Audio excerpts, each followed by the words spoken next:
जो हम सबके लिए कठिनता से समझने वाली जो विषय थे, उनको भी आज हम गुरुदेव जी के माध्यम से सरलता से समझ सकते हैं, उससे लाभ ले सकते हैं। ये क्यों हुआ?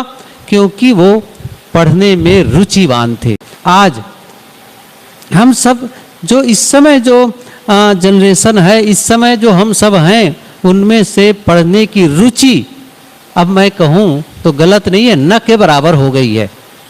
पहले तो लोगों में पढ़ने की रुचि थी भी, लेकिन जब से मोबाइल आया तब से पढ़ने की रुचि और कम होती चली गई।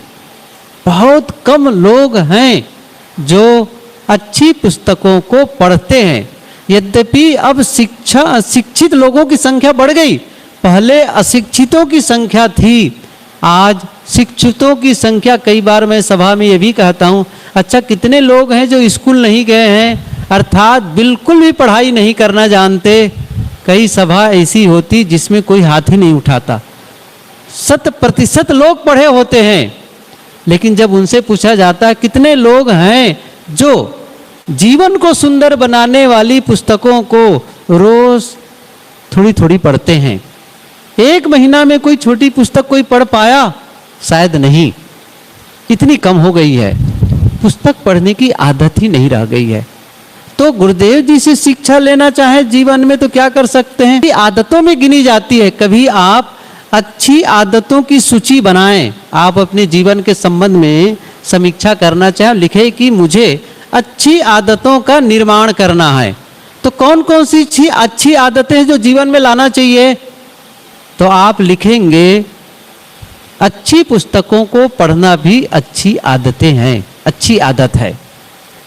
और सुबह उठना जल्दी अच्छी आदत है। ये गुरुदेव जी से सीख सकते हैं। प्रातः बहुत जल्दी उठ जाते थे गुरुदेव जी। कई बार तो हम सभी सोए रहते थे और गुरुदेव जी उठ के तैयार हो जाते थे वॉकिंग के लिए। वैसे भी तो वह कभी भी उनको सुबह बिस्तर पर रहते नहीं देखा गया। पहले ही उठ करके तैयार होते, वॉकिंग करते, नित्य क्रिया से निवृत्त होते और अपने काम में लग जाते ध्यान चिंतन के पश्चात। तो उनके पास जो उनसे हम जो सीख सकते, मैंने कहा स्वाध्याय के संबंध में, अच्छी आदतों के संबंध में, और समय पालन उनके, वो बहुत ही व्यस्त पुरुष थे, लेकिन वो समय कम है इसका रोना कभी नहीं रोते थे। हम सब कहते ना मेरे पास समय नहीं है, समय नहीं है। अब बताइए गुरुदेव जी के समान व्यस्त तो हम लोग थे नहीं। वो जगह जगह भ्रमण करते थे, कार्यक्रम अटेंड करते थे और उस समय कई पुस्तकों को प्रूफ भी पढ़ते रहते थे, नई पुस्तक लिखते भी रहते थे और संत भक्तों से मिलने जुलने का समय निकालते थे, पढ़ने का समय निकाल लेते थे, घूमने का समय निकाल लेते थे। तो समय को ऐसा व्यवस्थित करते थे। अब समय को क्या व्यवस्थित करते थे? प्राप्त समय में अपने ही को व्यवस्थित करते थे। टाइम मैनेजमेंट पुस्तक आप पढ़ेंगे ना तो उसमें यही बात आई है। टाइम का मैनेजमेंट तो कोई कर ही नहीं सकता है। मैनेजमेंट तो अपने जीवन का किया जा सकता है, अपने को मैनेज किया जा सकता है, अपने को ही व्यवस्थित किया जा सकता है। तो गुरुदेव जी से जो शिक्षा लेने वाली बात क्या है?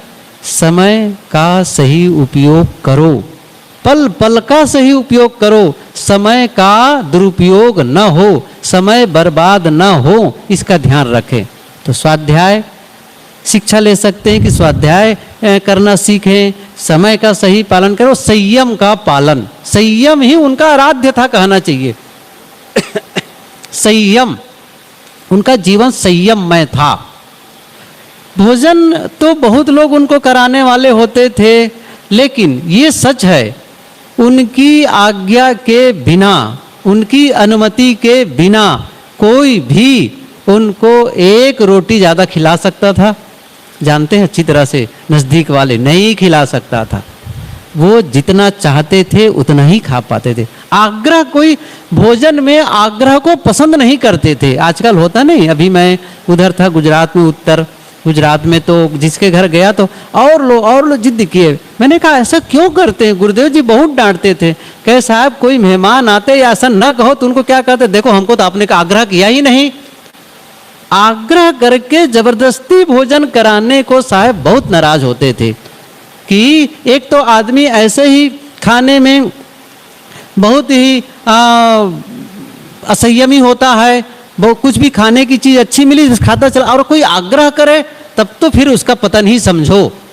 इसलिए संयममय जीवन, खान पान में ही केवल संयम नहीं है, हर दृष्टि में संयम, हर जगह उनका संयम होता था। तो कुछ बातें थी जो कहना था। और देखिए मैंने कहा ना कि उनके विषय में जितना आप सोचते चले जाएंगे और परत दर परत बातें खुलती चली जाएंगी। तो 2-3 बिंदु ही यदि हम जीवन में ला सकें, मैंने कहा ना जैसे संयम का पालन करना सीख लें और समय का सही प्रबंधन करना सीख जाएं, स्वाध्याय करना सीख जाएं, ये कुछ बातें हैं। इतनी छोटी छोटी बातें भी हम लेना सीख जाएं तो देखो जीवन कितना सुंदर बनता चला जाएगा। वो कठोर भी थे और बहुत विनम्र थे, सब लोग उनके पास आते थे, धार्मिक लोग आते थे तो जो महानास्तिक होते थे वे लोग भी आते थे। अद्भुत बात यह थी कि विभिन्न मत पंथ के लोग, न केवल कबीर पंथी तो आते ही थे, जो कबीर से भिन्न विचार रखने वाले, चाहे वो राम उपासक हो, कृष्ण उपासक हो, चाहे वो शिव उपासक हो, या फिर हिंदू हो, मुसलमान हो, ईसाई, कोई भी, यहाँ नास्तिक भी आकर के उनके पास जब बैठते कुछ देर बड़ा संतोष मिलता था। मतलब उन लोगों के काम के लायक बातें भी बताते थे, वो भी संतोष पा करके जाते थे, ये उनकी विशेषता थी। बहरहाल हम इतनी ऊंचाई पर तो नहीं उठ सकते हैं, लेकिन फिर भी उनके जीवन के कुछ जो व्यवहारिक पहलू है उसको अपना करके अपने जीवन को संवार सकते हैं, सुंदर बना सकते हैं। उनके जीवन के संबंध में और अधिक जानकारी प्राप्त करके अपने जीवन को और अच्छे की ओर ले जा सकते हैं।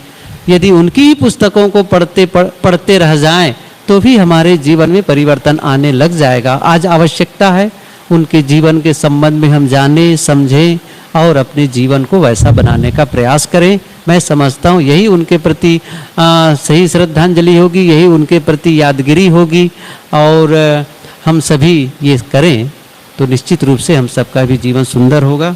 मैं उनके प्रति विनम्र श्रद्धांजलि अर्पित करते हुए अपनी वाणी को विराम दूं और पूज्य श्री साहेब जी विराजमान हैं, उनसे हम लोग विस्तार से और सुने। साहेब बंदगी। बोलिए सदगुरुदेव की जय। अभी हम लोग आदरणीय संत श्री गुरुभूषण साहेब जी के द्वारा बहुत सुंदर विचार सुन रहे थे और अब निवेदन है पूज्य श्री साहेब जी से कि आप अपने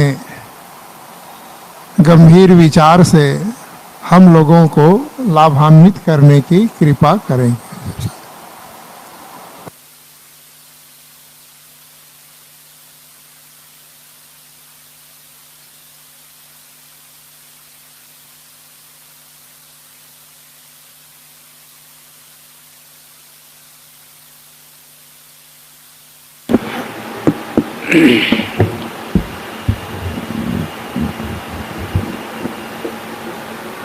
ठीक है।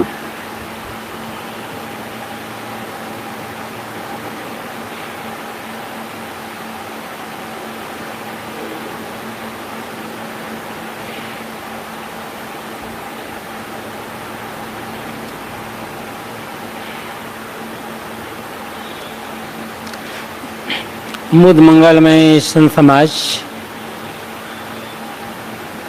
धर्म प्रेमी सज्जनों, श्रद्धा मूर्ति देवियाँ,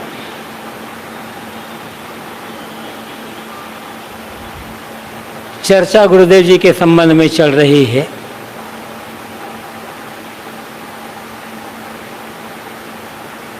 गुरुदेव जी के जीवन दर्शन के संदर्भ में बहुत सारी बातें संतों द्वारा आप लोगों ने सुनी होगी।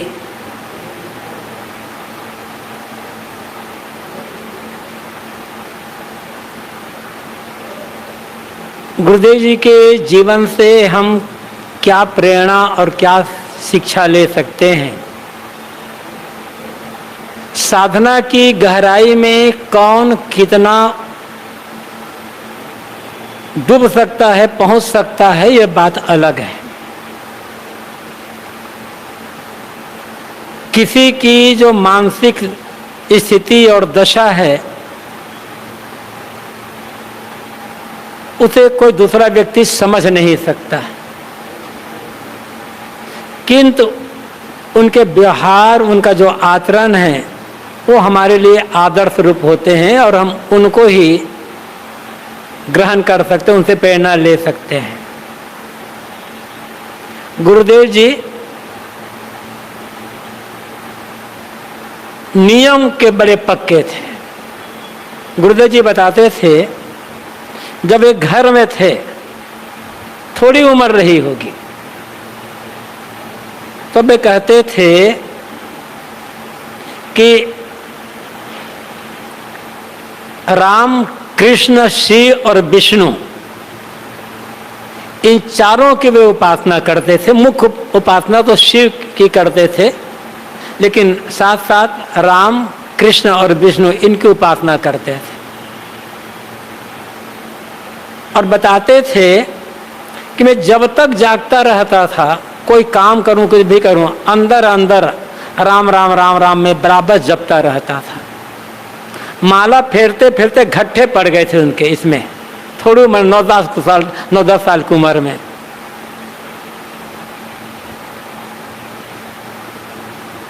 और कहते थे कि उस उम्र में भी तीनों टाइम वो संध्या करते थे। और कहते थे कि कभी ऐसी स्थिति आती थी कि संध्या करने के लिए समय बिल्कुल ही नहीं रहता था। तब कहते थे कमरे में जाता था, आसनी बिछाता था, आधा मिनट 1 मिनट ही बैठ लेता था ताकि नियम न टूटे। इतने नियम का पालन करने वाले।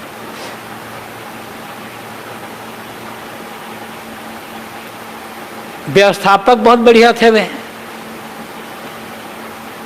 9-10 साल की उम्र में पूरी गृहस्थी का भार उनके कंधे पर आया था। 1933 में गुरुदेव जी का जन्म हुआ। 1942 के आंदोलन में उनके पिताजी नजरबंद कर दिए गए। कांग्रेस के बड़े नेता थे वो, स्वतंत्रता सेनानी।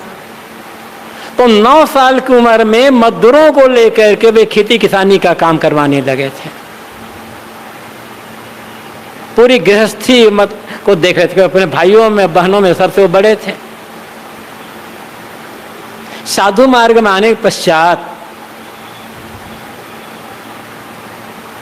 जब गुरुदेव जी ने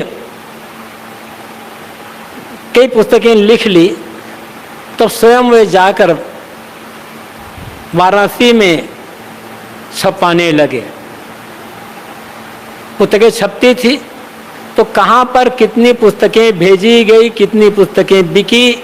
जमात में जब रहते थे, कार्यक्रम चलता था, तो मुख्य प्रवक्ता गुरुदेव जी होते थे।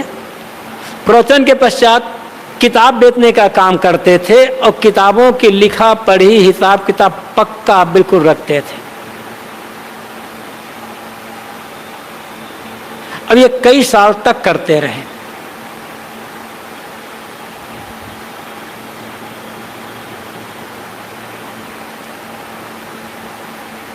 हमें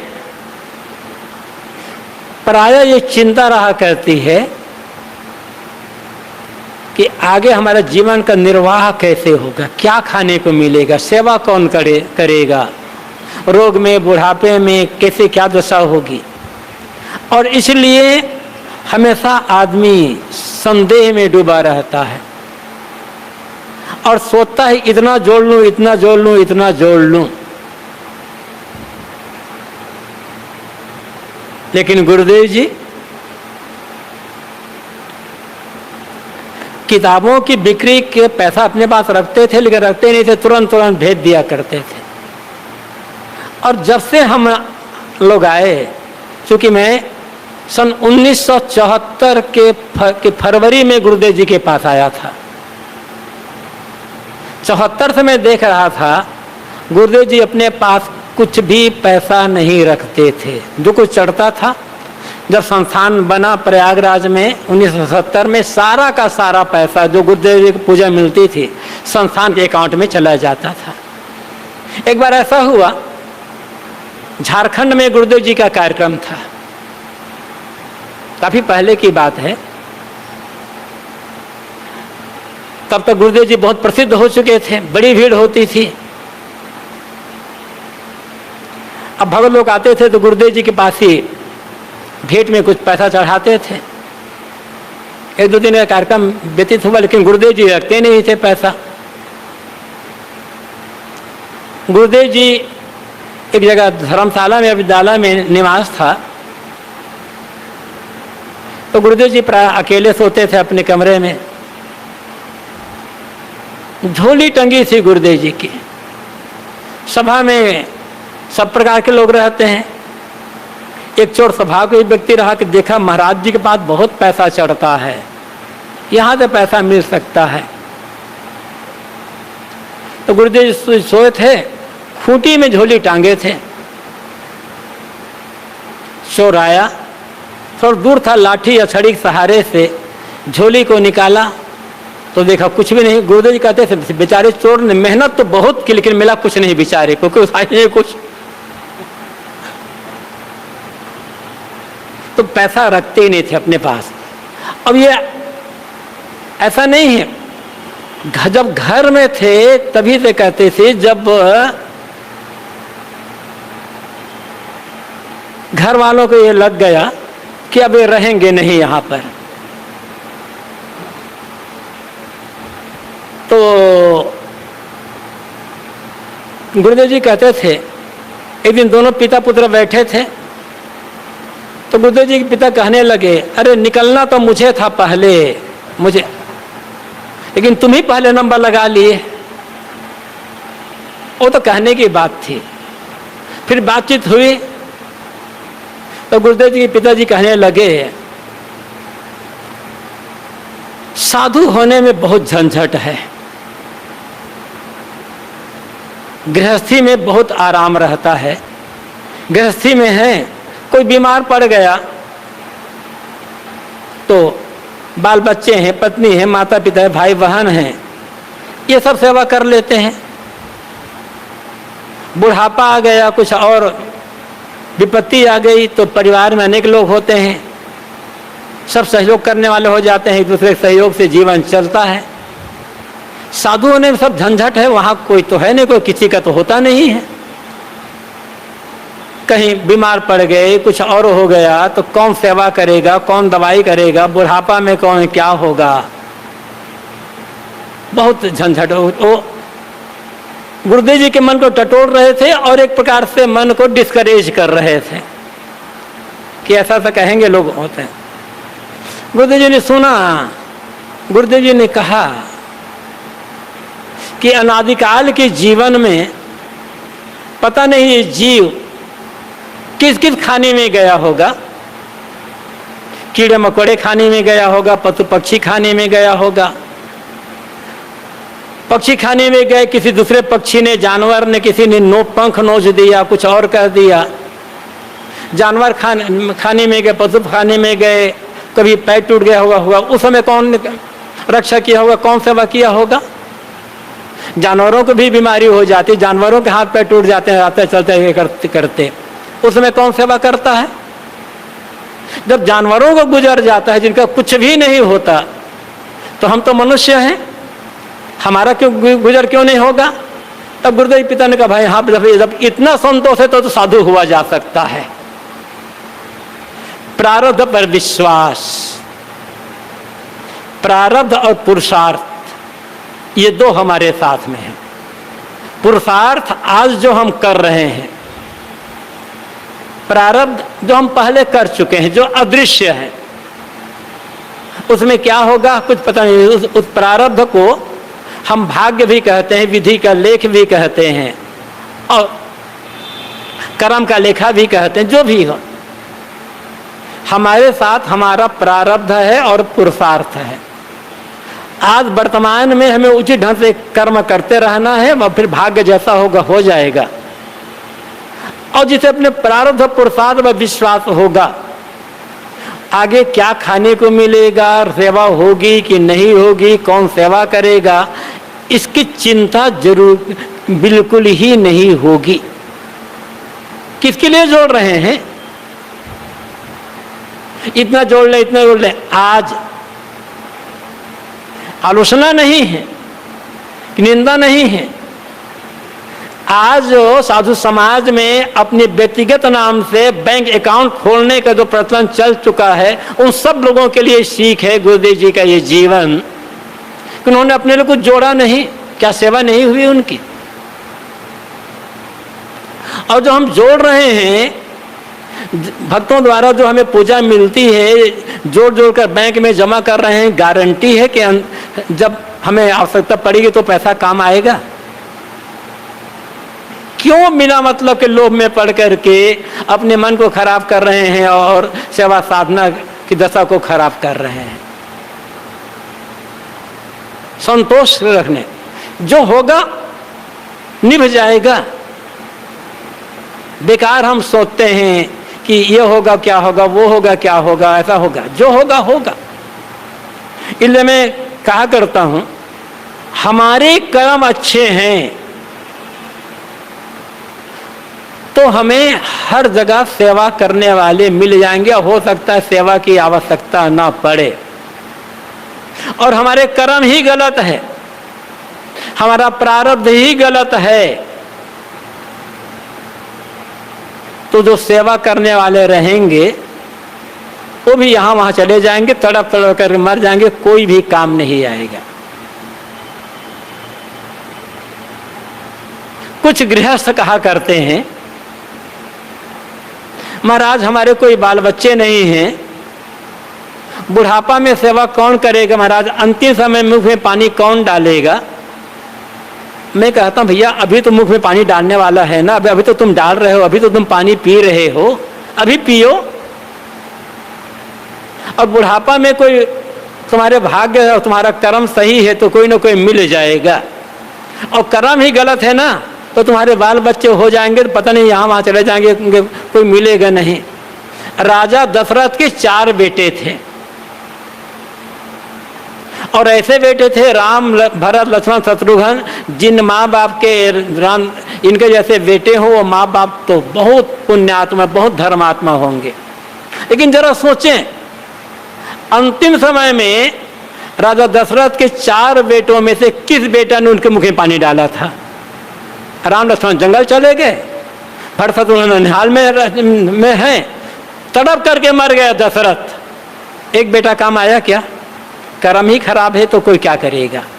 इसलिए आगे क्या होगा ये चिंता बिल्कुल छोड़ दो। आज वर्तमान को सही ढंग से जियो, और वर्तमान में आज हमें जो सही ढंग से करना चाहिए वो काम करें। गुरुदेव जी ने हमें ये सीख दी है। रोने की आवश्यकता नहीं है, हर हाल में संतुष्ट, सुख आएगा चला जाएगा, दुख आ जाएगा चला जाएगा, उलझना नहीं है। उलझना मतलब जीवन को हार जाना। गुरुदेव जी की कविता है, उस कविता की पंक्तियां हैं। गुरुदेव जी ने लिखा है, जीवन नभ में सुख दुख के बादल आते जाते, है जीवन धन्य उन्हीं का जो मन पर है नहीं लाते। सुख दुख में जो उलझा है वह जीवन हार गया है, जिसको सुख दुख झूठे हैं वह भव से पार गया है। जैसे आकाश में समय समय से बादल आते हैं, और कभी कभी घनघोर बादल, दिन के दोपहरी में भी अंधकार छा जाता है, इतना घनघोर बादल आता है। लेकिन क्या वो बादल सदैव रहता है? कुछ घंटे, कभी कभी कुछ पल, अंत में बादल फटता है, आकाश साफ हो जाता है, और बादल के आने जाने से आकाश की निर्मलता में कोई फर्क नहीं पड़ता, सूर्य की चमक में भी कोई फर्क नहीं पड़ता। ऐसे ही जीवन के बादल में जीवन के आकाश में सुख दुख के बादल आते जाते रहेंगे, बस अपना काम करना चालू रखें, बादल फटेंगे और आप जैसे हैं वैसे के वैसे रह जाएंगे। इसलिए गुरुदेव जी लिखते हैं, जो सुख दुख में उलझा है वह जीवन हार गया है। सुखी होने पर जो उछलने लग गया, दुखी होने पर माथा पकड़ कर बैठ गया, रोने लगेगा, वो आदमी जीवन को समझ नहीं पाया, न ज्ञान को समझ पाया, न भक्ति को समझ पाया, न आत्मा परमात्मा को समझ पाया। किस सब बेकार है उनका कहना। सुख भी नहीं रहेगा, दुख भी नहीं रहेगा। स्थिरता, सहनशीलता, ये जीवन जीने का सुंदर तरीका है। गुरुदेव जी के जीवन में भी अनेक प्रकार की परिस्थितियां आई। गुरुदेव जी कहा करते थे, मैंने पहले से निश्चय कर लिया था कि यदि सेवा और साधना का काम करना है, आत्मकल्याण का काम और लोकमंगल का काम करना है, तो प्रतिक्रिया में नहीं पड़ना है। और गुरुदेव जी सचमुच में प्रतिक्रिया में नहीं पड़े। उनके विरोध में बहुत कुछ कहा गया, किताब में भी छापा गया, लेकिन उन्होंने कोई प्रतिक्रिया नहीं की, चर्चा भी नहीं की। सन 1982 की बात है। गुरुदेव जी के साथ हम लोग थे, काठमांडू से लौटे थे, कलकत्ता में थे। वहां कलकत्ता में धर्मतला मैदान है, अब तो कोलकाता कहते हैं, धर्मतला मैदान है। वहां प्रत्येक रविवार को विभिन्न मत मजहबों का सत्संग चलता था। अब तो सबका बंद हो गया, खाली कैरपंथियों का चल रहा है, वो भी बहुत छोटे रूप में। तब बड़ी सभा लगती थी। रविवार का दिन था, सभा लगी हुई थी। गुरुदेव जी जहाँ निवास थे वहाँ से गाड़ी में बैठ कर के गए, कुर्सी लगा दी गई, एक प्रवक्ता बोल रहे थे। उसके पश्चात एक साधु कहलाने वाले का नंबर आया। जैसे मैं यहाँ बैठा हूँ, यहाँ गुरुदेव जी बैठे थे, अब जैसे है साहब बैठे हैं ऐसे वो थोड़ी एक आड़ में माइक लेकर साधु बोलने लगे थे। आधा घंटा से लेकर कोई 40 मिनट बोले और 40 मिनट में केवल गुरुदेव जी को गाली और कुछ नहीं था। एक षड्यंत्र रहा है पूरा। गुरुदेव जी के विरोध में पता नहीं उल्टा सीधा सब कुछ कहता रहा। गुरुदेव जी चुपचाप सुनते रहे।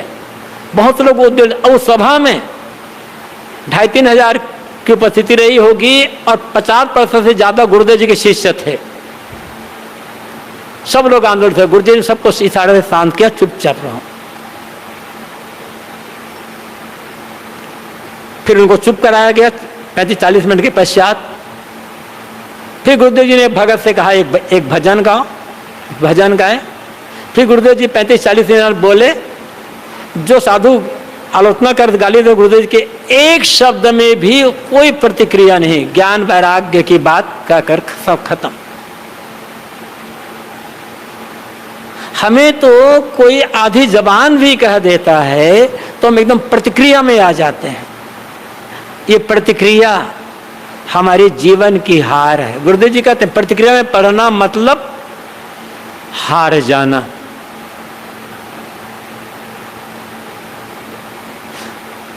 निंदा है, आलोचना है,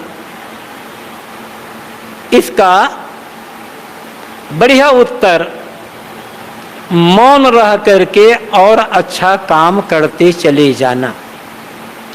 एक बार एक जगह मैं जा रहा था,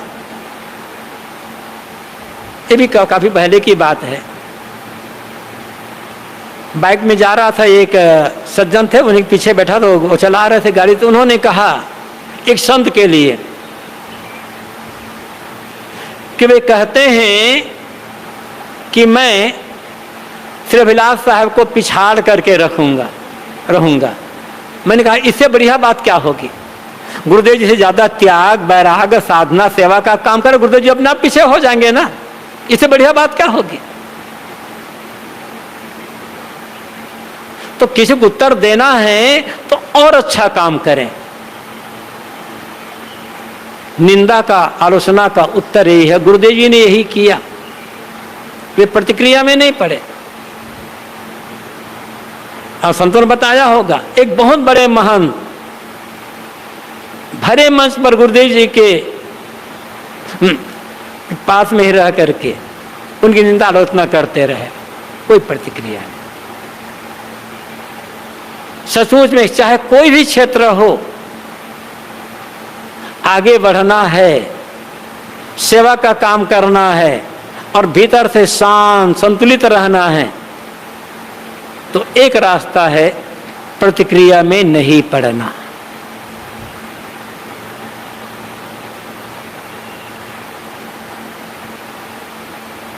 गुरुदेव जी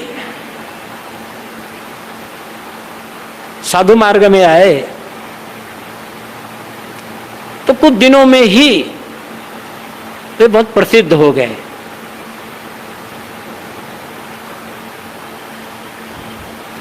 लेकिन गुरुदेव जी की आदत थी, कभी भी उन्होंने अपनी ओर से किसी सभा में, सभा चाहे छोटी हो बड़ी हो, अपनी ओर से आगे और ऊंचे बैठने का प्रयास नहीं किया। सदैव वो सोचते थे कि पीछे बैठूं और नीचे बैठ जाऊं, लेकिन लोग जबरदस्ती फिर उन्हें खींच कर ले आते थे सामने। अब फिर मजबूरी आ जाती है कि पीछे बैठा नहीं जा सकता, नीचे बैठा नहीं जा सकता। लेकिन उन्होंने कभी अपनी ओर से प्रयास नहीं किया कि मैं आगे बैठूं और ऊंची जगह पर बैठूं, और साथ साथ मुझे बोलने के लिए इतना समय मिले, उन्होंने कभी प्रयास नहीं किया। उनके पास कला थी, किसी बात को, किसी विषय पर बोलना हो उन्हें, तो यदि उनके पास 5 मिनट का समय है तो 5 मिनट में ही उस विषय पर पूरा पूरा कह देते थे। और उसी विषय को यदि 1 घंटा बोलना होता था तो 1 घंटा में भी वो उस विषय को बढ़ा सकते थे। किसी विषय को किस रूप से कम में कहना है, ये भी कला उनके पास थी, और विस्तार से कैसे कहना है, ये कला भी उनके पास थी। आज बहुत लोग कहते हैं, क्या करूं सज्जनों, बातें तो बहुत कहना था लेकिन समय जवाब दे रहा है। गुरुदेव जी ने ऐसा कभी नहीं कहा। कभी भी जो समय था उससे 1 मिनट भी आगे घड़ी नहीं जाती थी। जो समय दिया गया उनको, उसी के भीतर 1 मिनट पहले बंद कर देते थे।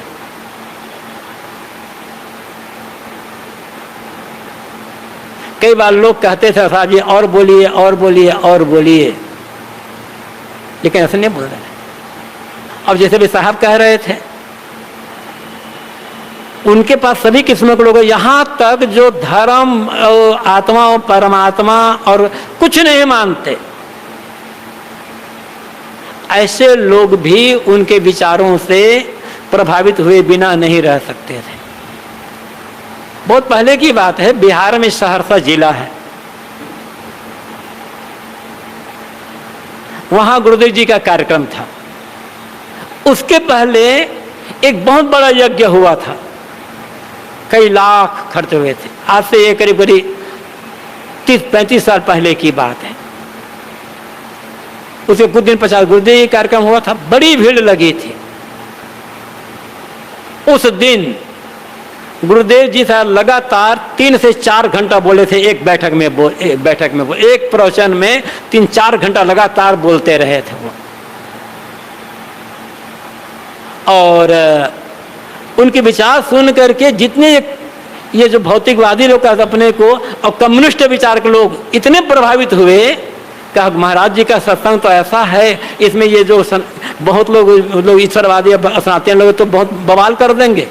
उन्होंने कहा यदि कोई बवाल करेगा तो हम लोग संभालना होगा। जो लोग धर्म कर्म नहीं मानते थे, सुनने नहीं आते थे, वो गुरुदेव के विचार एक प्रवचन सुने तो कहा कि महाराज जी का कार्यक्रम सुनने लायक है, यदि कोई भी विघ्न होगा भाई जिम्मेदारी हमारी है, महाराज जी को कुछ ना करना पड़े, हम लोग संभाल लेंगे। कम्युनिस्ट विचार के लोग इस प्रकार से कहने लगे। उनके पास ऐसे कहने की शक्ति थी कि जो घोर ईश्वरवादी है वो भी खुश और घोर निरीश्वरवादी है वो भी खुश। कला उनके पास थी। ये कला हम लोग नहीं सीख पाते, और इसीलिए वो इतना काम कर सके। सहनशीलता, प्रतिक्रिया रहित जीवन, जब जो मिला है उसमें संतोष, आत्मसंयम, समय के पाबंद, और फिर विद्वता तो अपनी जगह पर है ही, लेकिन ये सबके मूल में क्या है? साधना, वैराग। विद्वान एक से एक मिलेंगे, प्रवक्ता भी एक से एक मिल जाएंगे, संयमी भी एक से एक मिलते हैं, किंतु साधना के अभाव में न विद्वता काम आती है, न समय की पाबंदी काम आती है, न वाक शक्ति काम आती है, कोई काम नहीं, कोई शक्ति काम नहीं आ पाती। साधना, वैराग्य। अब वैराग का अर्थ केवल घर छोड़ना नहीं होता है, वैराग का अर्थ होता है निष्कामता, अनासक्ति। और गुरुदेव जी इसी पर जोर देते थे, निष्काम, अनासक्त रहना। कोई कहीं भी रह करके वैरागवान हो सकता है, उसके लिए घर छोड़ना जरूरी नहीं है। घर में रहते हुए सारा सेवा का काम करते हुए भी आदमी अनासक्त है तो वैराग कर सकता है। बस संकल्प की आवश्यकता है, निश्चयता की आवश्यकता है। साधना में दिखावा नहीं होता, साधना तो मंथर गति से चलती है। अपने को साधना है, अपने को करना, छीना संवारना होता है। अरे बताने की भी चीज नहीं है। ये भी करीब करीब 80-85 के आसपास की बात होगी। दिल्ली में कैरपंथ एक आश्रम है, वो लोग एक संस्था चलाते हैं और विद्वानों बुला करके कार्यक्रम करते रहते हैं, और साथ साथ अनेक विद्वानों का, साधु संतों का सम्मान भी करते हैं, उन्हें उपाधि भी देते हैं। तो आश्रम में जो संस्था संचालित होती है, वहाँ के लोगों ने एक गुरुदेव जी को पत्र लिखा कि अमुक समय हम लोग एक कार्यक्रम करना चाहते हैं और उस कार्यक्रम में हम आपको आमंत्रित करना चाहते हैं, और उस कार्यक्रम में आप जरूर आएं। आप उस कार्यक्रम में हम लोग वैराग्यवान की उपाधि देंगे, सम्मान करेंगे और वैराग्यवान की उपाधि देंगे। गुरुदेव जी ने कहा, जिस दिन मैं वैराग्यवान की उपाधि लेने जाऊंगा ना, मेरा वैराग ठंडा हो जाएगा। वैराग्यवान को उपाधि कोई दी जाती है क्या? किसी जीवन में लिख दो वैराग्यवान तो वैराग्यवान हो जाएगा। वैराग साधने की चीज है कि वैराग्यवान उपाधि देने की चीज है? हम उपाधि के पीछे दौड़ते हैं, सम्मान के पीछे दौड़ते हैं। हमारा ये सम्मान हुआ, वो सम्मान हुआ। गुरुदेव जी को कोई ऐसा सम्मान नहीं मिला तो घाटा क्या हो गया उनका? जो जिसे साधना में आनंद आता है, जिसे वैराग में आनंद आता है, वो सम्मान के पीछे नहीं दौड़ता, सम्मान उसके पीछे दौड़ता है। और सम्मान के पीछे दौड़ने वाला साधक नहीं हो सकता, सम्मान के पीछे दौड़ने वाला वैराग्यवान नहीं हो सकता। वैराग छोड़कर ही हम सम्मान के पीछे दौड़ेंगे। साधना करते जाओ, वैराग को साधते जाओ और सेवा करते जाओ। सम्मान मिले या ना मिले, जीवन में कोई घाटा नहीं है। इसलिए लोग मुझे बड़ा माने, ये बात बिल्कुल दिमाग से निकाल दें। बड़ा काम करें, बड़ा मनवाने की इच्छा नहीं। गुरुदेव जी ने लिखा है एक कविता में, अच्छा कहलाने की इच्छा रखना कभी न मन में, किंतु सदा अच्छा रहना मन में, वाणी में, तन में। अच्छा रहें, अच्छा हमें लोग कहें, इसकी चिंता क्यों? लोग हमें अच्छा कहते हैं, लोग हमें साधु कहते हैं, महात्मा कहते हैं, पंडित जी कहते हैं, संत कहते हैं, गुरु कहते हैं, स्वामी जी कहते हैं, और हमारे पास साधना की शक्ति ही नहीं है, वैराग्य ही नहीं है, कुछ है ही नहीं, तो कहने से थोड़े हो जाएगा। और हमारा मन शांत है, हमारे मन में संतोष है, मन तृप्त है, कोई हमें कुछ भी ना कहे, हमें ना जाने, तो घाटा क्या हो जाएगा? गुरुदेव जी ने ऐसा ही जीवन जिया, और यही उनकी धरोहर है हम लोगों के लिए। उनका त्याग, उनकी साधना, उनका वैराग्य, उनका संतोष, संयम, बस ये जो अपना लें, ऐसा जो अपना तो वही गुरुदेव जी का असली और सच्चा शिष्य हो सकता है। और वही है, हो सकता क्या है। और एक बताया ही होगा, वैराग संजीवनी उनकी पहली पुस्तक 23-24 साल की उम्र में लिखी गई होगी, और पहले से लेकर के गुरुदेव जी कहते थे वैराग संजीवनी मेरी पहली पुस्तक है और मेरी आखिरी पुस्तक है। उन्होंने जी करके लिखा है उसको। हम जी नहीं पाते, हम तो कहकर भी जी नहीं पाते, इसलिए आवश्यकता है। गुरुदेव जी हो, कोई भी महापुरुष हो, हम उनका गुणानुवाद तो गाते हैं। गुरुदेव जी हमारे गुरु थे, और हर व्यक्ति अपने गुरु का गुणानुवाद करता है। गुणानुवाद करना बड़ी बात नहीं है, उनके जीवन का जो आदर्श है, जिस ज्ञान से, जिस साधना से, जिस वैराग से प्रभावित होकर हम उनके पास आए हैं, उसी साधना, उसी ज्ञान, उसी वैराग को हम जिए, तो यही उनके लिए सम्मान होगा, उनकी श्रद्धांजलि होगी, और ये उनके पद पर चलना होगा। समय 5 मिनट ज़्यादा हो चुका है, अपनी वाणी को यहीं पर विराम देता हूँ। ये सद्गुरुदेव की जय। अभी हम लोग पूज्य श्री साहेब जी के बहुत सुंदर विचार श्रवण कर रहे थे।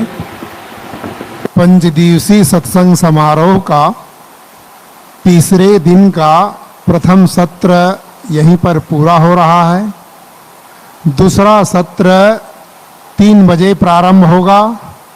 आप लोग समय से आएं और संत गुरुजनों के विचारों से लाभ उठाएं।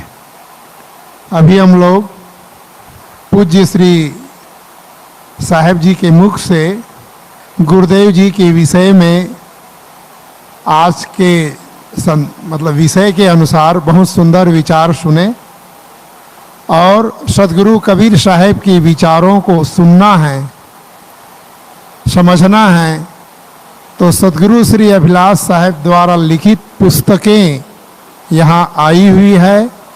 आप उन साहित्यों को देखें, रखें, लाभ उठाएं। और पूज्यवर गुरुदेव जी के प्रवचन भी मेमोरी पेन ड्राइव के माध्यम से यहाँ है, उन्हें भी आप रख करके समय समय से गुरुदेव जी के प्रवचनों का भी लाभ उठाएं। तो अगला सत्र 3 बजे प्रारंभ होगा। आप लोग आएं और संतों के विचारों से लाभ उठाएं।